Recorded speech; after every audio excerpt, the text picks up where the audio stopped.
When you block someone on WhatsApp, they will not be notified. You will stop receiving messages and calls from the contact you have blocked. Even if they continue to send messages, the messages won't show up on your phone.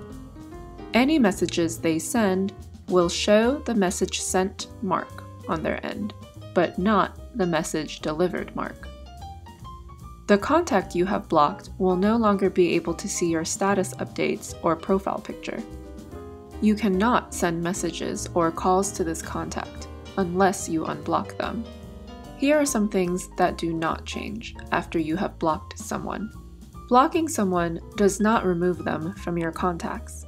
They will still show up in your list of contacts, but you can remove them from your phone book. Also, pre-existing group chats will remain unaffected.